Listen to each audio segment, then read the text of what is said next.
Kochie's Business Builders is proudly brought to you by our partner KPMG, who are helping small businesses grow. Coming up on Kochie's Business Builders, money expert mindset tips, how AI art generators can boost your images, plus online sales tips from a Shopify expert.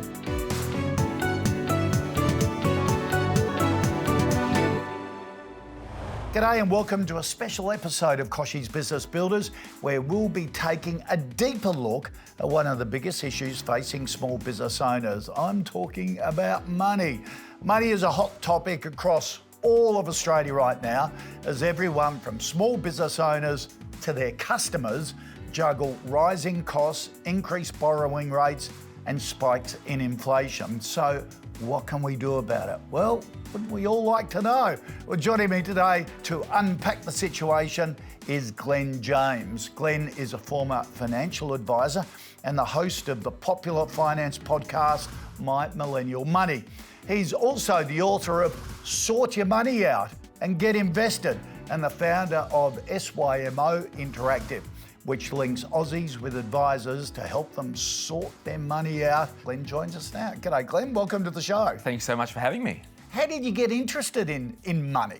Oh, look, it was a wild time. I was 16 years old, was interested in buying shares, and I ended up at a community college on a Saturday with all these retirees talking about shares. So I think it was just some internal thing that I was just interested in investing and companies and business and whatnot. Yeah. And I think one thing led to another, and yeah, here we are. You've really targeted that millennial market, haven't you? Yeah. The podcast and starting My Millennial Money. Was that because that was the best channel to get to that market? Yeah, at the time I had a financial planning business, and a lot of Australians were coming to me for financial advice, and they didn't need advice.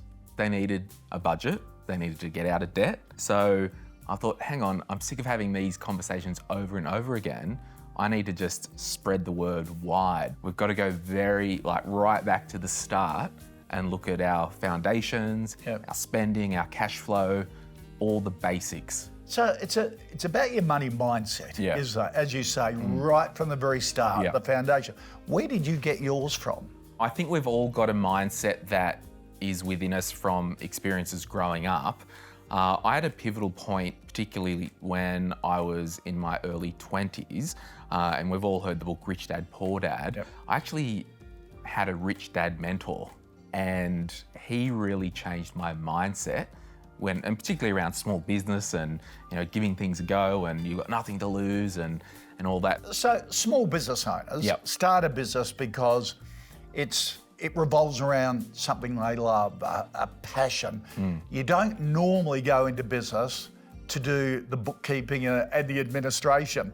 So what would your advice be to someone who's starting a business to get that financial mindset right? You could be the best baker in the world, but you might suck at running a bakery. And vice versa, you might be the best business person in the world, but you might not have any experience in that trade or craft. Yep. So for those who are wanting to start a business in their chosen field or industry, I'd really encourage you to get around other business owners and get a bit of an understanding of how that business operates and ask as many questions as possible. And often new small business owners mix up their business finances with their personal finances and get into all sorts of strife, don't they? Absolutely, and one thing I say from the very get-go is you've got to separate your bank accounts from a structural, practical point of view. This is personal, this is business. And I think as a small business owner, knowing the actual cash position is really important. So if that means every week, every fortnight, you are just paying a little bit via BPay into the ATO BAS portal, so at least when that quarter comes around, you don't have a bill, the money has been put aside. That's worth more than I'll keep the money in an account for interest if you can't control yourself to, not spend that money. And you sleep better at night too. Absolutely. No, absolutely. Glen, stick with us. Terrific advice. More of Glen after the break. Coming up, how to beat the inflation crisis and tame those rising costs. Plus the AI art creators that make stock images fun again.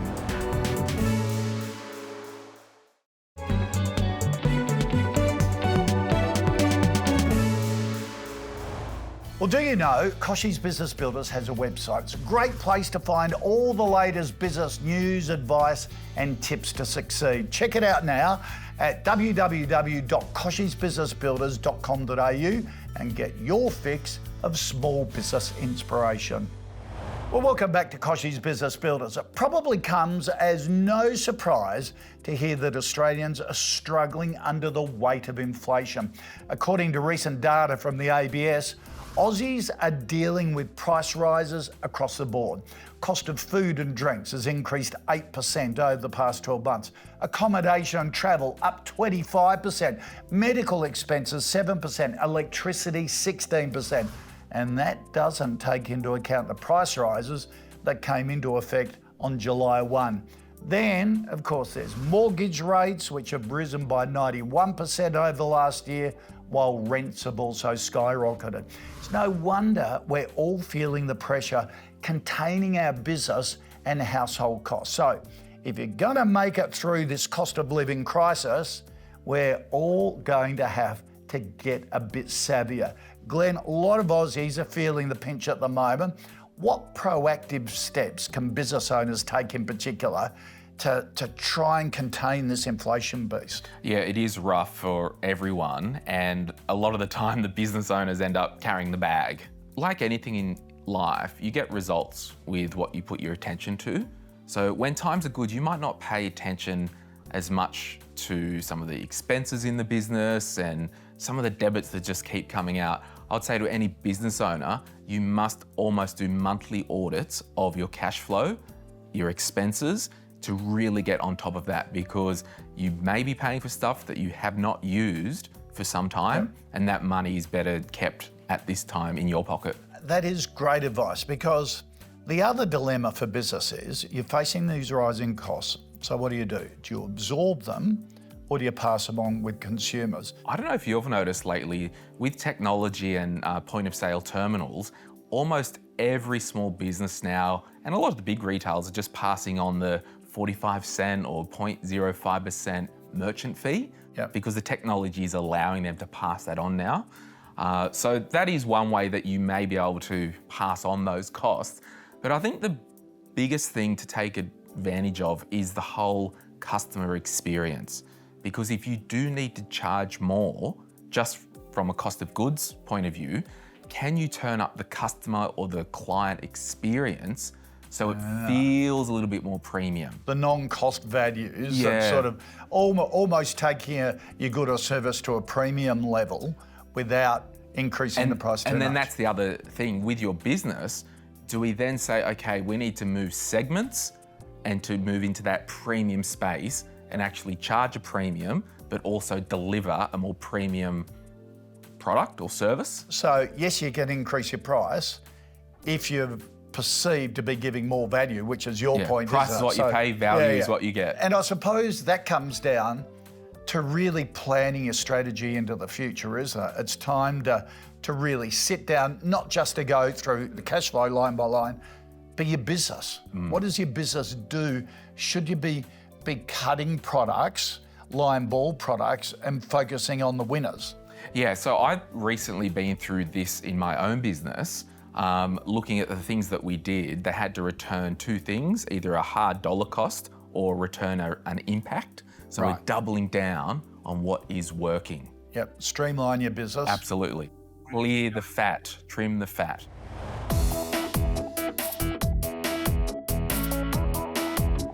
G'day folks, Tracy Sheen, the Digital Guide here with another tech tip.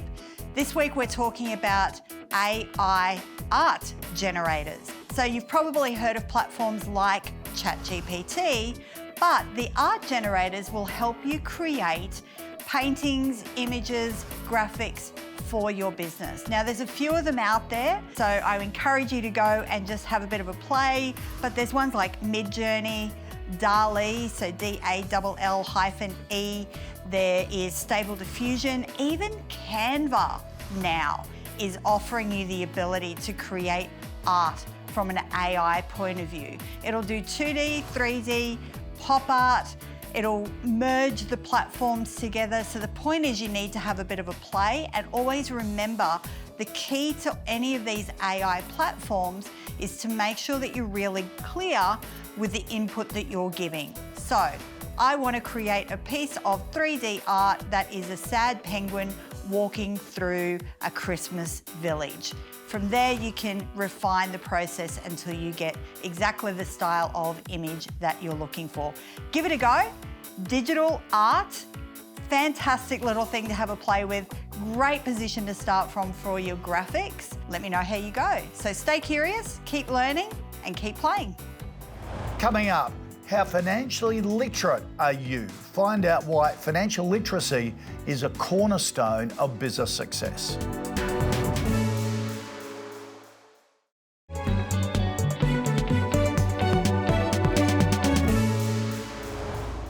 Are you Australia's favourite family business? Well, nominations are now open for Kochie's Business Builders Australia's favourite family business competition in association with KPMG Australia. Every year, we search the nation to find family businesses that deserve recognition for their amazing contributions to our communities. It's been tough out there, so we want to help give you a voice. We want to hear your passion, your ideas, your stories. Nominate your business now for your chance to win more than $40,000 worth of media and social coverage, including a spot right here on this show. Go to kochiesbusinessbuilders.com.au/AFFB to enter. Get in quick. Welcome back to Kochie's Business Builders. Today, we're chatting with Glen James about all things money and how your finances can impact your business and your general life as well. Now, Glen, one thing we haven't touched about is financial literacy. How can people improve their financial literacy? Because I reckon the basic human emotion for a lot of people to literacy is fear, isn't it? Fear, I'm not going to understand it. Fear, I'm out of my depth. How do you overcome that? Yeah, well, I think when you think about the word literacy, it's basically understanding, isn't it? Like, I can read and understand it. I'm literate. So when we look at our business and our finances, if you do not feel like you're financially literate, why don't you practice and call your telco provider and ask them to walk you through your plan and just get a little bit more knowledge than what you had yesterday. How many people end up in small business? Yeah. And it's like, oh, I did this really good thing and it exploded. Next minute, I'm a small business owner, not by design, just by how it worked. Yeah. So I think the whole financial literacy in small business is really knowing your numbers, not necessarily needing to read a P&L in great detail, but knowing that, you know, if I'm paying $120 a month for a product or service, that is value and I'm not getting ripped off. And just really learning what you've got in front of you. Such a good point. Because when people talk about financial literacy, everyone goes immediately, oh, it's multiplying and adding up, and how do I read a spreadsheet and the formulas? But what you're saying, quite rightly, it's just be inquisitive about what you're paying out. Yeah, and knowing if you're getting value. And a lot of and goes back to that conversation we were having earlier, someone might be paying a lot more for something in their business than the next business, but it's because they value that. And also, a lot of the accounting programs these days are so well set up. You can see in real time what your financial position is, who's not paying you, who you've got to chase. It's important. Yep. I think a lot of small business owners who are doing their bookkeeping themselves need to stop and hire a bookkeeper. That was my biggest regret when I started my first business, doing it myself for too long. Right. Because you're doing things that is stressing you out, that isn't bringing you joy, and it'll make you hate what you're doing. I remember once a fortnight on a Saturday, I'd be at my office doing bookkeeping, hating it. And it made me hate what I was doing. And I outsourced that, had a professional do that. Now I get monthly reports. And it's not that I don't understand what's happening, but I am focusing on my strengths and my core business. I think it's a really common thing for all business owners that understanding you're the most important asset in your business. Yep. So you've got to make life good for you, for your own mental and emotional stability. You get caught in bookkeeping and you'll end up hating your business if you don't like that sort of thing. Yeah, absolutely. After the break, your financial roadmap, how to chart a path to financial fitness, plus e-commerce tips from an online sales expert.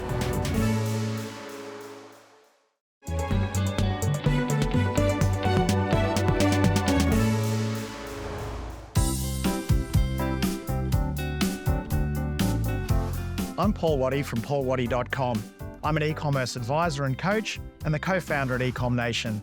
I'm also the best-selling author of Shopify for Dummies and Selling Online for Dummies. Now, I've got some e-commerce tips that I wanted to share with you today. My first tip is that speed is critical in e-commerce success. And there are 3 factors that you need to remember. You need a fast website, needs to load within 4 seconds or less. You need fast responses to your customers, respond to them in less than an hour.